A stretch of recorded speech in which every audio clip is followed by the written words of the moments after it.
Dricus du Plessis recently opened up about his loss to Khamzat Chimaev, marking the first time the middleweight contender has spoken in depth since that historic night.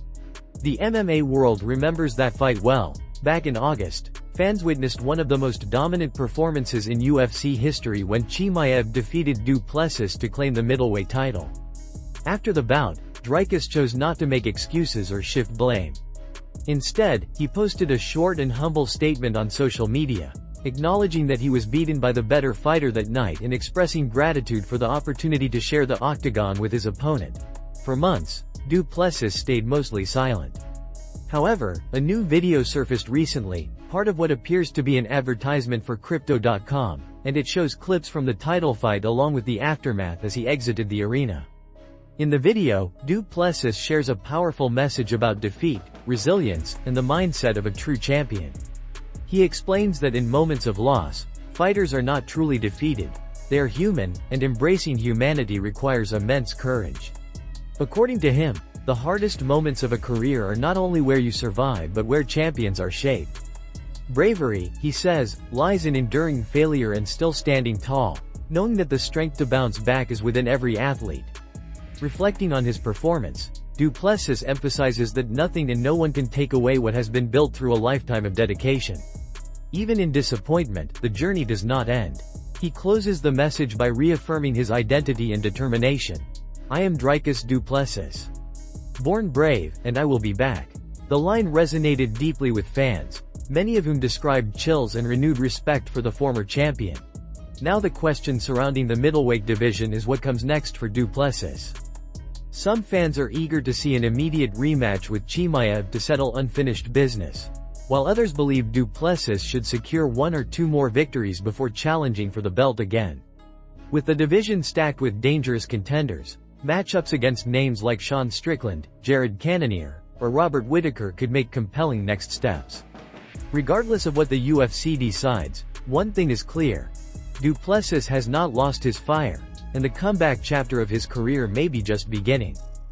Kamaru Usman has revealed a surprising detail about his fighting history, admitting that before the famous head kick knockout loss to Leon Edwards, he had only been knocked out on one other occasion. During a recent episode of The Daniel Cormier Show, the former welterweight champion opened up about a sparring session years ago in which Michael Johnson managed to drop him. Usman explained that it happened shortly after he had finished a fight and taken 2 weeks off. As soon as he returned to training, he jumped straight back into sparring, and unfortunately for him, Johnson was in peak condition at that moment.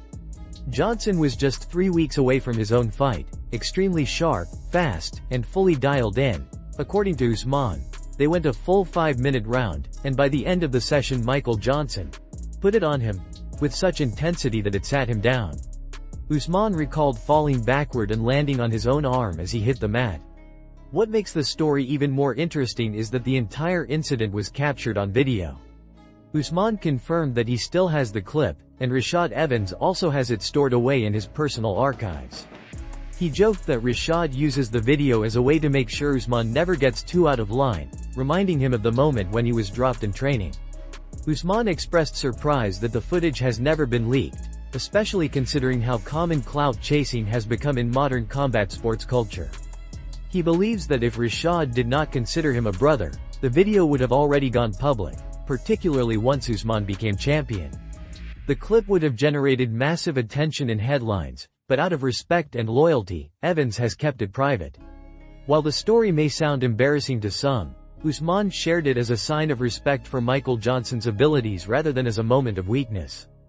He described Johnson as an exceptional combination of speed and power despite not being the physically largest fighter. Usman emphasized that Johnson has always been a dangerous athlete who can surprise anyone on any given day. The story serves as a reminder that even world champions are vulnerable behind the scenes, and that even in practice, the sport demands humility, resilience, and respect for the skill of fellow fighters. The MMA community was struck with unexpected news after reports confirmed that UFC fighter Yasmin Lucindo tested positive for a banned substance, leading to her suspension. Lucindo, who currently holds a 5-2 record in the UFC and is coming off an impressive win against Angela Hill, was scheduled to compete on December 13 against Jillian Robertson. However, that matchup has now been cancelled due to the positive drug test. According to the reports, Lucindo was allegedly flagged for the presence of mestrolone, a substance commonly prescribed to treat low testosterone and hypogonadism in men, but also known to enhance performance, making it prohibited in professional sports. Following the suspension announcement, Lucindo's team came forward to deny any intentional wrongdoing. Her management stated that they are fully cooperating with USADA and the Nevada State Athletic Commission to investigate what could have led to the test result. Her manager, Thiago Okamura, shared details with MMA Junkie, explaining that Lucindo was flagged for metabolites of the prohibited substance in late September. He emphasized that the findings were unusual because Lucindo tested negative in August following her previous fight, and again tested negative in October. According to Okamura, the fluctuation in test results strongly suggests that this could be a case of supplement contamination rather than deliberate use of performance-enhancing drugs.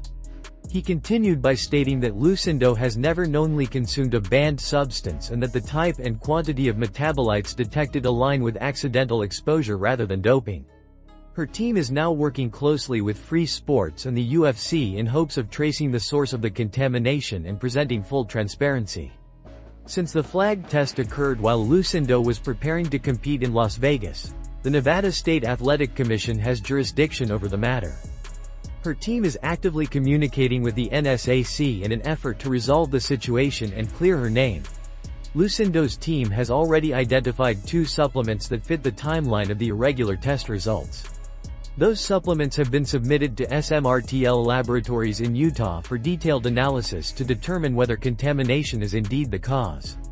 The goal is to uncover evidence that confirms Lucindo did not intentionally use performance-enhancing substances. At only 23 years old, Lucindo is still considered one of the brightest young prospects in the UFC.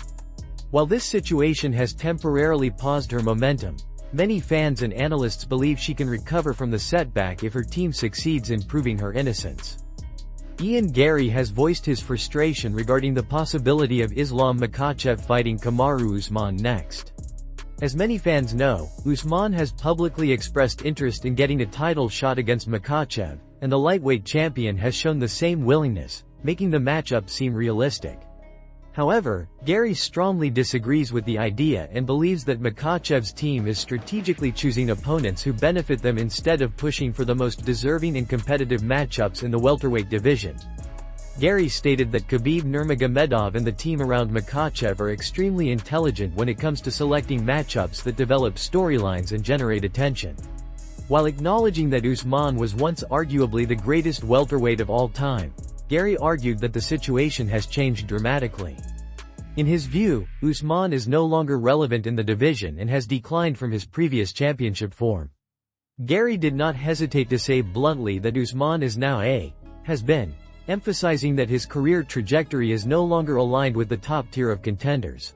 According to Gary, pushing for a fight between Makhachev and Usman is not what the MMA world wants. He claimed that fans are more interested in seeing matchups that reflect the new wave of elite welterweights rather than a test against a former champion who is past his peak. Gary listed several names he believes fans truly want to see facing Makhachev, himself, Shavkat Rakhmonov, Bilal Muhammad, and other rising contenders shaping the new era of the division. In his eyes, those matchups represent the present and future of welterweight competition rather than a nostalgic pairing. Gary later added that he believes Makhachev is pushing for the Usman fight because it represents the most favorable path to an easy 17th career win, which would help him build his legacy statistically without taking the greatest risk. From Gary's perspective, the matchup is less about competition and more about convenience. He argued that the UFC should not reward fighters based on name value alone and that the title shot should go to the most deserving contender based on performance and momentum. The debate now continues among the fanbase.